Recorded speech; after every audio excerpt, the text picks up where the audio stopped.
तर मित्रांनो, LDC account Mahatransco कंपनीची तुमची तयारी कशी चालू आहे मला सांगा. आणि मी आज सांगणार आहे ज्यांची काहीच तयारी अजून झालेली नाही. 6 तारखेला परीक्षा आहे आणि ज्यांची काहीच तयारी झालेली नाही त्यांच्यासाठी मी फक्त काही टॉपिक सांगतो. त्या टॉपिकवर तुम्ही फक्त बेसिक नॉलेज ॲक्वायर करा, तुम्हाला भरपूर त्याचा फायदा होईल. तर कोणता बेसिक नॉलेज आहे ते, तर कोणते कोणते टॉपिक आहेत ते बेसिकमध्ये तुम्ही जर केले तरी त्याचा फायदा होईल. तर पहिले तर अकाउंटचे सांगतो मी. इन्व्हेंटरी, डिप्रिसिएशन आणि बेसिक कॉन्सेप्ट अकाउंटचे. त्याच्यात काय journal entry, trial balance, final account, subsidiary book, rectification of error याच्याबरोबर क्वेश्चन येईल. आणि बस हे तर बेसिक झाले अकाउंट. तर अजून काय, तर तुम्हाला कॉस्टिंगमध्ये बघा, मार्जिनल कॉस्टिंग जास्तीत जास्त भर द्या. त्याच्यात ते PV रेशो, व्हेरिएबल कॉस्ट वगैरे ते फॉर्म्युले आहेत ते पाठ करा. ते काय वेळ लागणार नाही, एकदम थोडंसं आहे ते. आणि कॉस्टशीट एकदा बघून घ्या. स्टँडर्ड कॉस्टिंगचं मला नाही वाटत काय येईल जास्त. आणि टॅक्सेशनचं तर इन्कम टॅक्स थोडंसं बेसिक बघून घ्या.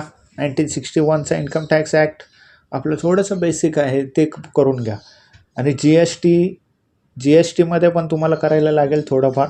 आणि टॅक्सेशनमध्ये सगळ्यात इम्पॉर्टंट आहे ते ATC डिडक्शन, हे जरा बघून जावा. टॅक्सेशन, GST आणि टॅक्सेशनचे मिळून 2-3 क्वेश्चन येतील, मला नाही वाटत जास्त येतील.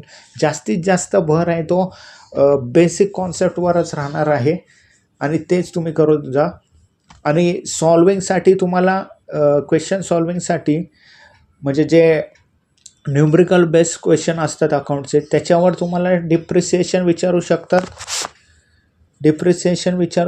BRSवर तुम्हाला विचारणारच आहेत. BRS 1 ते 2 मार्काला तरी तुम्हाला विचारणार आहेत.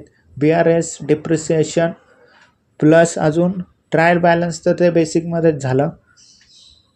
अजून काय येईल माहिती आहे का तुम्हाला?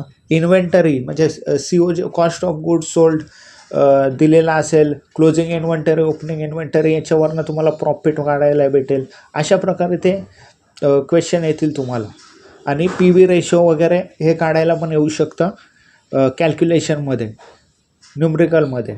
तर अशा प्रकारे क्वेश्चन विचारले जाणार आहेत. आणि कंपनी ॲक्टवर, कुठले कंपनी ॲक्ट 2013वर आहे, त्याच्यावर पण एकदम बेसिक करा, कारण त्याच्यावर जास्त क्वेश्चन आत्तापर्यंत विचारले नाही आहेत मागच्या एक्झाममध्ये.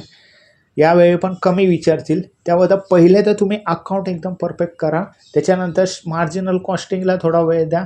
आणि टॅक्सेशनमध्ये बेसिक कॉन्सेप्ट वाचा. जास्त डीपमध्ये जाऊ नका, कारण या एक्झाम असतात ते आपण जास्त डीपमध्ये जातो, असं वाटतं आपल्याला प्रत्येक सब्जेक्ट आला पाहिजे, पण तसं नाही आहे. फक्त बेसिक कॉन्सेप्ट तुमचे क्लिअर करा. आणि कॉन्ट्रॅक्ट ॲक्ट वगैरे याच्या डेट वगैरे थोडंसं व्हेरीफाय करा. बाकी काहीसुद्धा अकाउंटचं करायची जास्त गरज नाही. हे मी जे सांगतो आहे ते कोणाला सांगतो आहे, ज्यांचा काहीच अभ्यास झाला नाही त्यांना. ज्यांचा अभ्यास झाला आहे त्यांना तर काय सगळे चॅप्टर करू शकतात ते. तर हे जे मी सांगतो आहे ते ज्यांच्याकडं काहीच अभ्यास नाही झाला आहे, आता फक्त डायरेक्ट परीक्षेला जाणारे विद्यार्थी भरपूर असतात, त्यांच्यासाठी मी हे सजेशन देतो.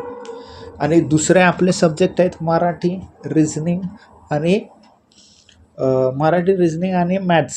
तर मॅथ्सचं तर बेसिक कॅल्क्युलेशन IBPS विचारते काय, तर नंबर सिरीज, सिम्प्लिफिकेशन, DIवर विचारू शकतात, याच्यावर विचारू शकतात. 20 मार्काला आहेत. 50ला म्हणजे अर्ध्या मार्काचा क्वेश्चन आहे तो. तर तुम्ही त्याचा जास्त अभ्यास करण्यापेक्षा तुम्ही अकाउंटवर भर द्या, कारण अकाउंटचा एक क्वेश्चन 2 मार्काला आहेत. 110 मार्क तुम्हाला त्याच्यातूनच भेटणार आहेत. आणि 40 मार्काला ते आहेत. ते तुम्ही अभ्यास थोडाफार केला 40चा तरी तुम्हाला 20 मार्क तर सगळ्यांनाच पडणार आहेत. त्या मराठी रिझनिंग आणि मॅथ्समध्ये 20 मार्क प्रत्येकाला पडणार आहेत. त्याच्या पुढे मेहनतवाल्यांना जास्त मार्क पडतील. 20 मार्क तुम्हाला जे काहीच करून जाणार नाही ते असेच बसणार आहेत त्यांना पण 20 मार्क पडणार आहेत, कारण काही क्वेश्चन सोपे तर असतातच. ही कॉम्पिटिशन एक्झाम आहे, त्याच्यात सोपे, मीडियम आणि टफ अशा 3 प्रकारचे क्वेश्चन असतात. तर सोपे तर सगळ्यांनाच येणार आहेत. मीडियम हे ज्यांचा थोडाफार अभ्यास झाला आहे त्यांना येणार नाही आणि टफ हे टॉपरवाल्यांना येणार आहेत. तर आपल्याला टॉपकडे जायचं आहे, पण त्यासाठी तुमचा बेसिक कॉन्सेप्ट क्लिअर पाहिजे आणि मी जे सांगितलेले टॉपिक आहेत ते तुम्ही करून जावा. ज्यांचा काहीच अभ्यास झाला नाही त्यांना पण याचा फायदा होईल आणि तुम्हाला समजेल की कसे पेपरमध्ये मार्क मिळवायचे. तर पहिले तर हे टॉपिकच करा आणि एक्झामला तुम्ही जाऊ शकता. तर माझा पण थोडाफार अभ्यास झालेला आहे. बघूया आता 6 तारखेला काय होईल. मी तुम्हाला अपडेट देतच राहील.